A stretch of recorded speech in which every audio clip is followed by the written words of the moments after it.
I'm Jennifer Angel. This is my report for you, Capricorn, for the week of August the 14th.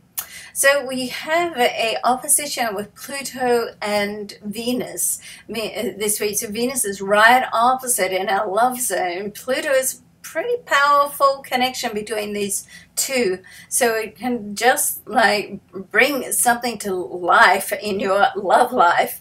So there's sort of like sparks coming off this. I can almost sort of see it, and the sparks that can just like move a relationship out of the routine or the doldrums into something more passionate. Or if you're looking for love, it's certainly a time where you can connect with somebody, or even resurrect a relationship. So that's all very possible, very positive and possible. I know it's an opposition, which can be a little confronting, but I like the opposition between these two.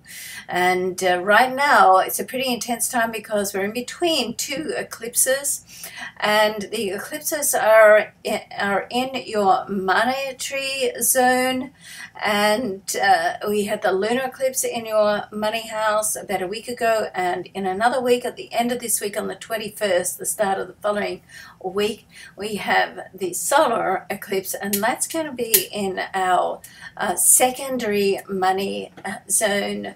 And it's an indication of things coming together, moving forward, and being blessed in some way, because it's like a new beginning, it's a new start. And this area of our chart is about other people's money, so you can get like unexpected gifts if you're waiting for a bank loan, or even like a legal situation to come through, investments, or and quite often it can be money out of the blue that you're not expecting. So yay, I hope so.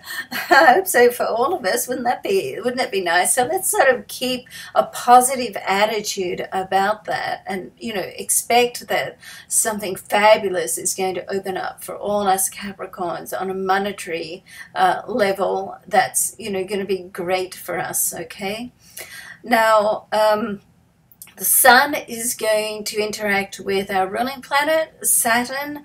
That's quite early in the week, when Mercury goes retrograde around the same time.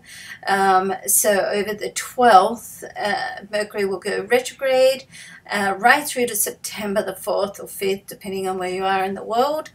And so over this weekend, if you're watching this video before the weekend, so that's like the 12th, 13th, 14th, 15th, all like the 2 or 3 days before, and when a planet goes in or out or retrograde, are the most distracting, disturbing, unsettled, confusion that happens. So you want to be sort of careful of miscommunications. It's in your area of solar ninth house. So if anyone is doing any international travel, make sure you check the details. You want to be standing at the right gate, okay, or get the right time. Make sure your flight's not cancelled, or or even any communications that you're having internationally. And traditionally with a Mercury retrograde, it's like all sorts of chaos can happen with electronic devices, so make sure you back everything up as well. Okay.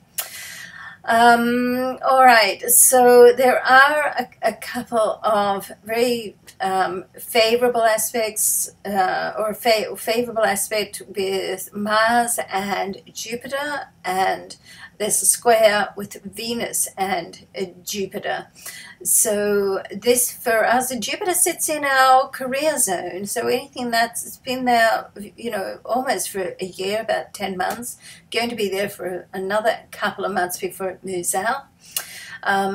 So there can be some, let's say with the square between Venus and Jupiter, it's going to affect our career, our work or business, and relationships. Okay, so there may be some type of expectation that you have about something or someone, and it could come in to be not as you imagine or not as you thought was promised. It doesn't mean to say it's not going to still be good, but that's a matter of when your expectations are too high, then disappointment can happen. So just reframe that, look at what the situation is without being disappointed, because things happen for a reason. Normally we don't know at the time why, but you have to sort of trust that things are going to work out as they should. And the Mars Jupiter connection is in that monetary zone, so something can come through around business. It's going to be good financially for you, and it's likely to come through in a hurry. So yay, I hope so. All right, so the card I've selected for us this week is from the John Holland Psychic Tarot, and it's a Destiny card. Yay! I love that. So, you know, because I think there's quite a lot sort of going on for us Capricorns right now. It's sort of like, in many ways, I feel, you know, intuitive, like that it's life sort of has it's on its own journey, you know, and of course you do have to be positive and put action, you know, behind that positive. And then once you sort of put that out, watch the signs of synchronicity. It sort of leads you in the right place. Okay, that's the theory, and that's my feeling. So I'd love it if you could subscribe to this channel if you haven't already, and my newsletter. Visit jenniferangel.com. I have made a variation on the psychic astrology reading on price and time, so you may like to have a look at that too. All right. Thanks so much. See you next week.